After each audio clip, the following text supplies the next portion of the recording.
अगर इस वाणी को हम श्रवण करने के लिए नहीं आने जाते तो हमें इससे हमारे जीवन में मंगल नहीं हो जाता, क्योंकि जितने भी विकार इकट्ठा होकर ही रह जाता था।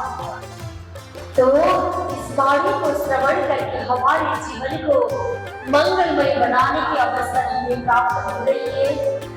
एक बड़े पहाड़ी महादेव स्थान पर जगाजी महाराज की कृपा पर आप लोग इस भवन में भी ये अच्छे से कथा लगाकर श्रवण करने की अवसर सबको प्राप्त हो रही है। ये भी तो एक परमात्मा की कृपा ही है ना। बोली कृष्ण कन्हैया लाल की।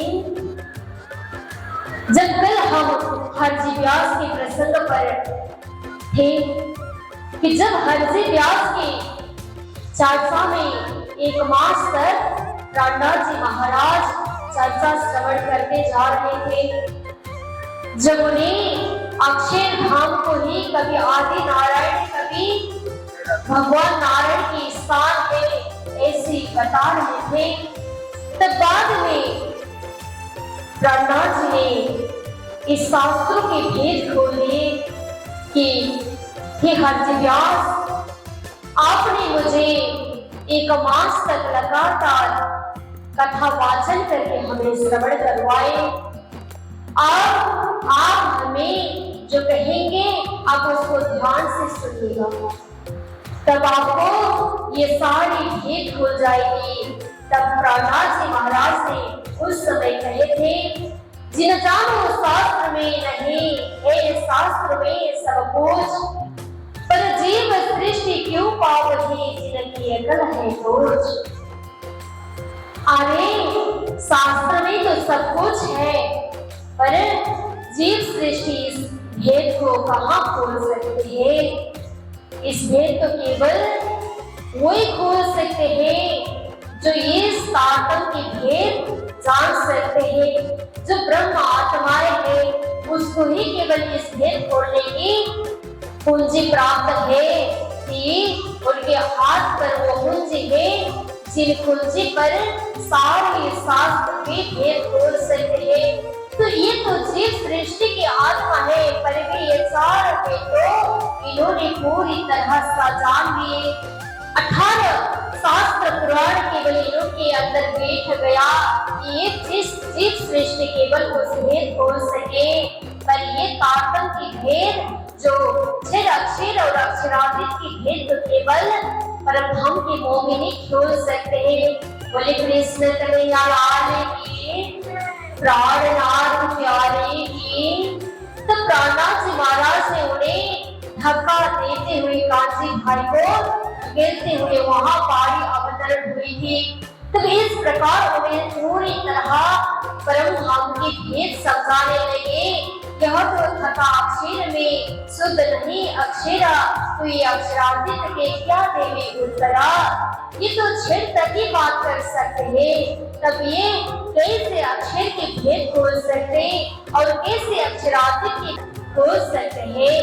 इनकी तो आत्मा भी जीव सृष्टि है, पर इनके अंदर से ये भेद खोल नहीं सकता। ये भेद तो केवल निज नाम पढ़ा तिन सब पढ़ा, सब मंत्र का भेद, निज नाम बिना खाली गए पढ़ चारों वेद। तो प्राणनाथ जी महाराज ने कहे, अरे 4 वेद तो खाली पड़े हैं, जब उनके अंदर तारतम्य है तो उसके अंदर की पूज्य प्रकाश भी भूल नहीं सकते, इसलिए वो वेद भी खाली पड़ा। क्योंकि उन जिन शास्त्रों के सारे बात बताने वाले हरजी व्यास आज प्राणनाथ जी महाराज के सामने झुकना पड़ा, क्योंकि वो शास्त्र के मर्मज्ञ पंडित थे। उनको सारे समाज उनको मानते थे, पर आज प्राणनाथ जी महाराज इतने तारतम्य के ज्ञाता थे कि वो भी उनके सामने उनका ज्ञान निस्तेज हो गया। तो आज उनके मन में लगा कि अरे आप ही मेरे लिए यहाँ पधारे हो, कि आप यहाँ पधारने के एक ही कारण हुए कि आपने मुझे इस मेरे ज्ञान के अंदर जो अहंकार था वो मेरा पूरी निस्तेज कर दिए। आज तो मैं पूरा खाली हो गया हूँ आपके सामने कि प्राणनाथ जी महाराज ने उन्हें अक्षरातीत तक के भेद खोल दिए थे, क्योंकि उनके अंदर तो केवल क्षर तक की ही ज्ञान था। तो अक्षर और अक्षरातीत की बात तो केवल स्वामी जी ने ही समझाना पड़ा, क्योंकि प्राणनाथ जी महाराज को सारे ज्ञान सद्गुरु धनी श्रीदेव चंद्र जी महाराज से मिला था। तो उनकी बात में जब उन्होंने 1 मास तक शिष्य बन के प्राणनाथ जी महाराज ने श्रीमद् भागवत के श्रवण किए थे हरजी व्यास ने, तब हरजी व्यास ने आज देव चंद्र जी महाराज के शिष्य बन के कथा श्रवण करनी पड़ी। तब उस समय सो आज मैं छोड़े हथियारा आगे तुम्हारे सबा, तुम तहकीक भेजे हक के आए मेरे सबा। तो हरजी व्यास ने कहे, अरे आप यहाँ इसलिए पधारे हो कि आप मेरे कारण ही पधारे हो, मेरे लिए ही यहाँ आना पड़ा आपको कि आप तो इतना विद्वान है कि मेरे आपके सामने तो मेरा जितना भी ज्ञान अंदर था वो तो सब खाली पड़ा हुआ है। तो आपने तो मुझे ऐसे ज्ञान के भेद खोल दिए जो आज तक मैंने किसी शास्त्र में ही मुझे मिला ही नहीं था। पर फिर भी देव चंद्र जी महाराज के ज्ञान प्राणनाथ जी महाराज के अंदर जितना भी दमान था, तो उसी प्रकार प्राणनाथ जी महाराज ने फिर कहे, अरे हरजी व्यास ऐसा मत कहना, शास्त्र में तो सब कुछ है पर तुम्हें वो नहीं मिला। ये तो तुम्हारे अंदर केवल जब तक तारतम्य के मंत्र की प्राप्ति नहीं होगी, जब तक अक्षर अक्षरातीत के भेद खोल नहीं पाओगे, तब तक ये शास्त्र का कोई भी भेद तुम्हें भूल नहीं पाएगा। इसलिए तुम हिचकिचाहट हो गई हो, तुम्हारे अंदर ज्ञान है पर ये दोनों चीज को ना जाने बिना, तारतम्य के बिना तो तुम खाली हो। इस प्रकार प्राणनाथ जी ने उन्हें समझा लिए। तब उन्होंने कहे, तो मुझे भी आप मंत्र के प्रदान कर दीजिएगा, मैं भी इस ज्ञान के इस तारतम्य के मंत्र से मैं भी क्षर अक्षर और अक्षरातीत के भेद और भेद से खोल सकूं। तब ऐसी उन्होंने जब कहे, तब प्राणनाथ जी महाराज ने उन्हें उत्तम जीव की श्रेणी देख के आत्मा देख के उन्हें तारतम्य मंत्र प्रदान किए। तो कहे, तुम्हारी आत्मा तो उत्तम जीव है पर इस ज्ञान के लिए तुम योग्य हो सकते हो, तो इसलिए मैंने तुम्हें प्रदान किया। इस प्रकार प्राणनाथ जी महाराज ने उन्हें तारतम्य दे दिए। बोले कृष्ण कन्हैया लाल की। तो प्राणनाथ जी महाराज को ऐसी आकाशवाणी हुई कि उन्हें लगा कि कुछ मेरे वापस लौटना चाहिए, कि मुझे नौतनपुरी जाना चाहिए, कुछ तो होगा ही मेरे लिए, कुछ अच्छा संकेत तो नहीं मिला। तो मैं यहाँ से इन्हें तारतम्य देकर उधर निकलने की तैयारी की। बोले कृष्ण कन्हैया लाल की। जब नौतनपुरी जाकर प्राणनाथ जी महाराज सब सुंदर साथ एवं बिहारी जी से मिलते हैं, तब सब प्रसन्न हो जाते हैं। तब एक बार कुतुब खान ने वहां अहमदाबाद के जाम राजा को कर की वसूल चढ़ा रहे थे। तब उन्हें कहना पड़ा कि तुम अगर इस कर को ज्यादा चढ़ा के आप वसूल करने नहीं आओगे, तब तक तुम्हारे जामनगर नौतनपुरी में लड़ाई हो जाएगी, तुम्हारे ऊपर कर की चढ़ाई हुई है, तो आप यहाँ तुरंत यहाँ आना चाहिए। तब उन्होंने और कहा कि तुम मेरे से बात करने के लिए अहमदाबाद आ जाना। तब जाम राजा अहमदाबाद अकेले नहीं गए, मिराज जी को वहां अचानक मंत्री पद नियुक्ति करके उन्हें साथ ले गए थे। तब उन्होंने वहां ले गए, तब वहां बात करके कहे कि जब तक आप कर की वसूल नहीं करोगे तब तक आपको यहाँ रहना पड़ेगा। तब उस समय मिराज वहां खुद अर्जन में पड़े। देखियो इतना कठिनाई के समय भी आती है कि प्राणनाथ जी महाराज फिर नजरबंद में बैठना पड़ा। तब वहां उन्होंने नजरबंद किया गया था, तब उन्होंने मन में लगा, अरे 6 मास तक अब यहाँ आप जब तक कर वसूल नहीं करोगे तब तक इनको यही नजरबंद में रखा जाएगा। तब उन्होंने पहला 3 मास के डेढ़ दिए थे, समय दिए थे, तब बाद में 6 मास लगा दिए। तब 6 मास तक भी वो वसूल नहीं किया ना जाम राजा ने, तब उनको वहां नजरबंद में रख के आज मृत्यु दंड की सजाई देने वाले थे। तब दिल में उनको ऐसी लगी कि कांजी भाई को उन्हें संदेश मिली, अरे प्राणनाथ जी के ऊपर तो बड़ी कार्य सौभारी, प्राणनाथ जी के ऊपर तो सद्गुरु महाराज की कृपा है, तो अगर उन्हें दंड मिले, अगर उनकी मृत्यु दंड होगी तो जागने की कार्य कौन आगे बढ़ाएगा। तब वो स्त्री धारण भेद करके धारण करके स्त्री स्वरूप में पूरी तरह उनकी पत्नी बनके प्राणनाथ से मिलने कहे। तब वो आ जाके कहे चौकीदारों से कि इनकी मैं पत्नी हूँ, तो आज मेरी अंतिम दिन है मेरे पति से मिलने के लिए, तब मैं क्यों ना उनसे ना मिलूं। तो वो चौकीदार लोग भी सोच लिए कि अरे आज तो इनका अंतिम घड़ी है कि आज रात तक तो इनकी मृत्यु दंड दिया जाएगा। तो यही सजाए उन्हें बोल दिया गया था, तो कुतुब खान ये सजाए देने वाले थे उन्हें। तब मन ही मन अब वो तो स्त्री धारण भेष में गए थे, अब उन्होंने जाकर प्राणनाथ जी से कहे, आप यहाँ रहना नहीं है, आप जो मैंने पहना हुआ वस्त्र है ना, ये स्त्री का आभूषण, आप ये पहनकर बाहर निकल जाइए, यहाँ किसी को पता नहीं चलेगा। देखिए मेरा जी प्राणनाथ जी, आप अगर यहाँ रहकर अगर ये आपको मृत्यु दंड देंगे तो जागने का पूरी कार्य पर कौन संभालेगा। तो इस प्रकार उस नजरबंद से बाहर निकालने के लिए बहुत प्रयास के साथ में, हिम्मत के साथ में उन्हें संसार की माया की वस्त्र पहननी पड़ी, क्योंकि बाहर निकलना भी था और जागने के कार्य भी करनी थी। देखियो इतनी कठिनाई भुगतना पड़ा, तो श्रीमती बन के, पत्नी बन के वहां पहुंच गए एक पुरुष कि जो सद्गुरु महाराज के शिष्य थे।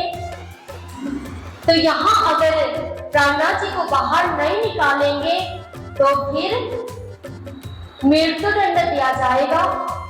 तो अगर मैं मृत्यु दंड से युक्त हूँ, अगर मुझे राज्य बुला रहे हैं तो मैं यहाँ होकर ही परम धाम पहुंच जा सकता, पर प्राणनाथ जी का अभी धाम जाने का समय नहीं है, क्योंकि उन्हें संसार में लेकर सद्गुरु महाराज देवचंद्र जी महाराज के वचन को सिरधार्य करते हुए संसार की बहुत सारी सुंदरता को देखभाल करनी है और जागने के कार्य के लिए आगे बढ़नी है।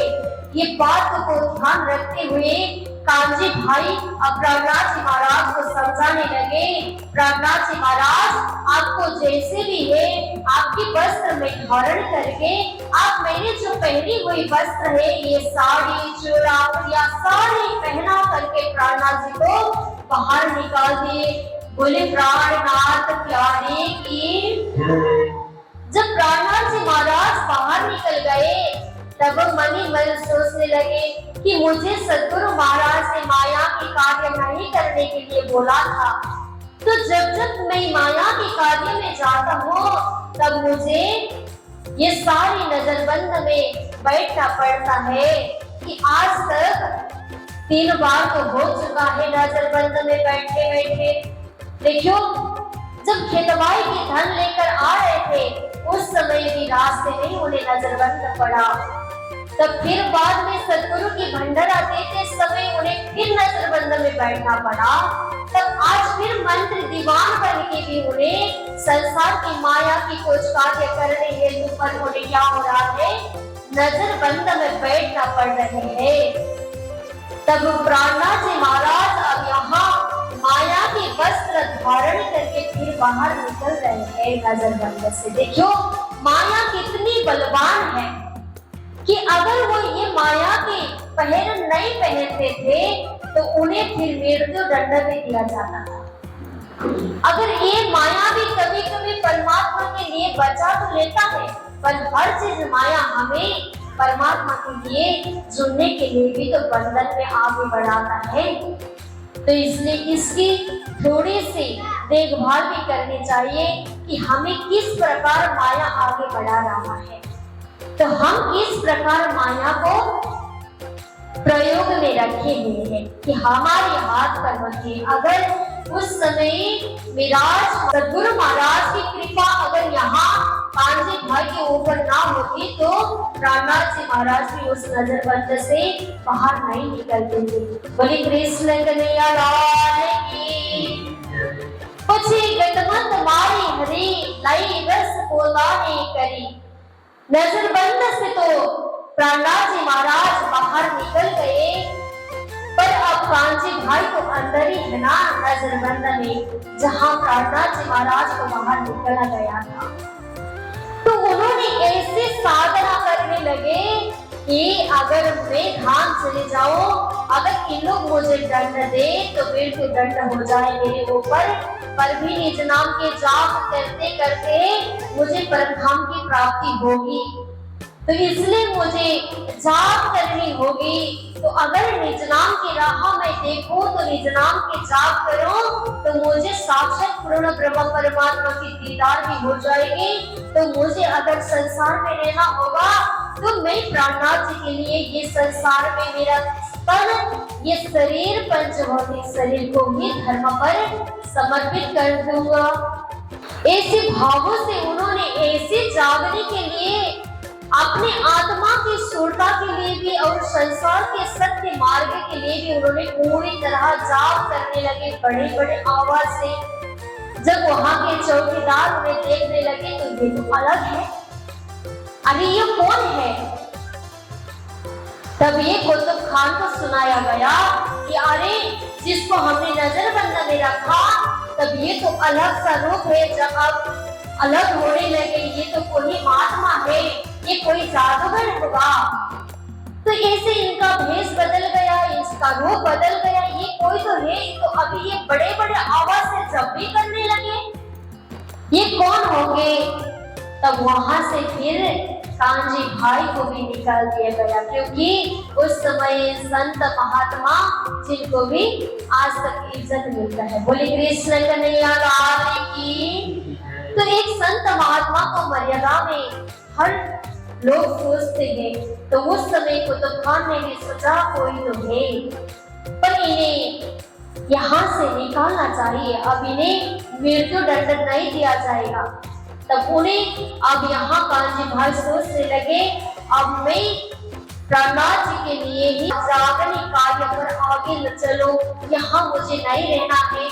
अब मैं संसार के कार्य में नहीं जुटना है, अब मैं प्राणनाथ जी के साथ साथ में जागरण कार्य पर आगे बढ़ता हूँ। तो सदगुरु महाराज की कृपा हो गई मेरे ऊपर भी, तो मैं अब प्राणनाथ जी को हर कदम पर साथ लेके जागरण के कार्य पर चलता हूँ। बोले कृष्ण कन्हैया लाल की। तो मेरे जब तक श्वास रहेगी तब तक मैं उनके कदम में कदम रखते हुए प्राणनाथ जी की सेवा में भी रहूंगा। तब उसके बाद मैं जागरण कार्य के लिए भी अब मैं प्राणनाथ जी के साथ में ही रहूंगा।